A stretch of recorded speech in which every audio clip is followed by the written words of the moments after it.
And now I'll tell you, I don't believe it was a disaster because the concept is bad. I think it was a disaster because it was implemented poorly by us, right? So it's on us now. But the reason that we haven't sought to go back and try it again is because I think it's incredibly difficult for small entrepreneurial companies to implement it well. Because I think for most small entrepreneurial companies, they don't know their numbers either.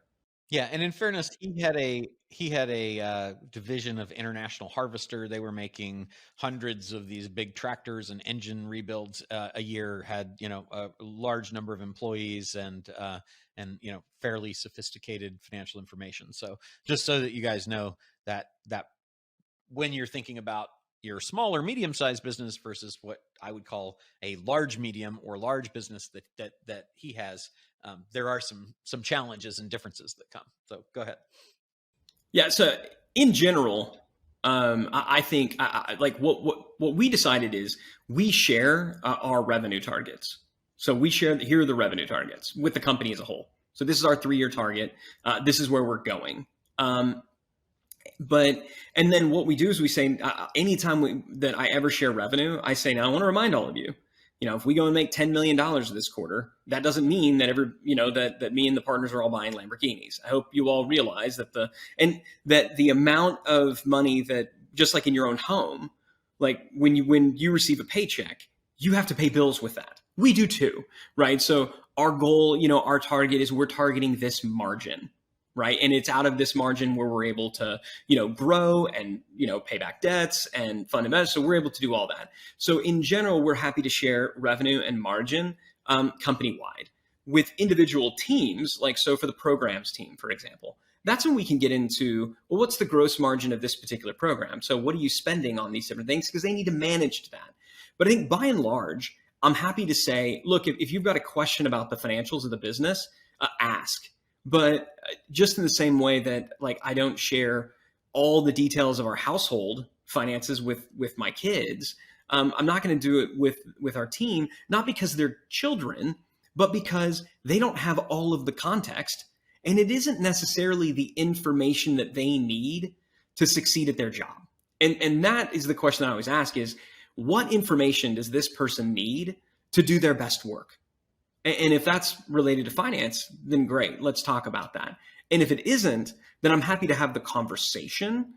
But are we going to necessarily put it out there for all the world to see? No, because it's not helpful, right? In our experience, it isn't helpful. So that's kind of where we've landed. What do you think?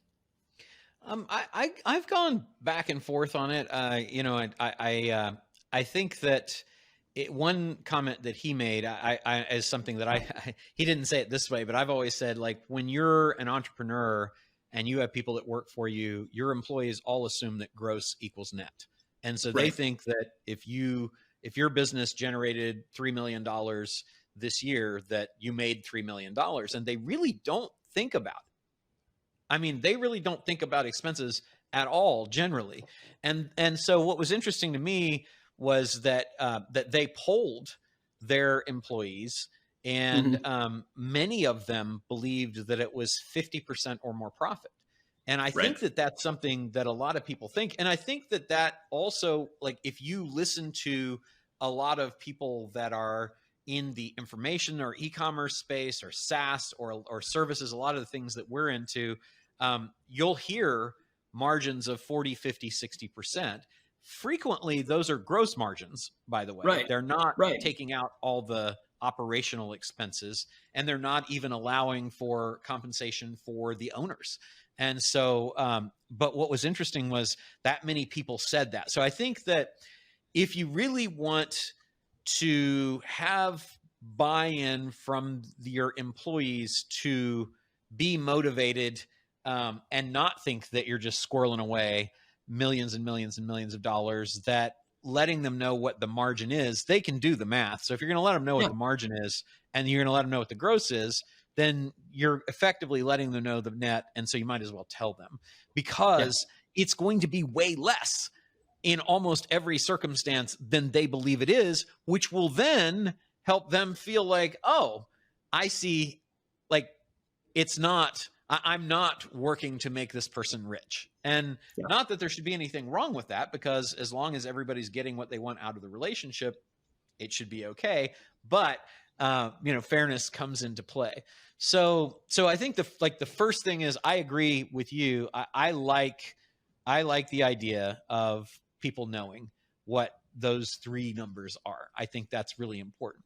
So then, just the three are revenue, profit margin, and I guess bottom line profit after they do the math.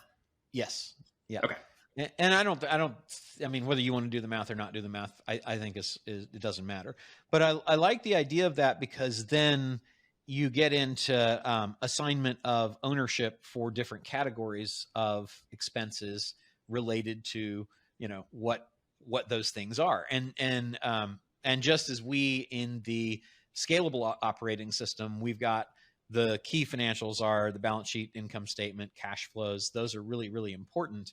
I think that that's got to be core. Now, what you said, I want to know, when you guys implemented it before, because that was before I came in, what do you think was the failure point?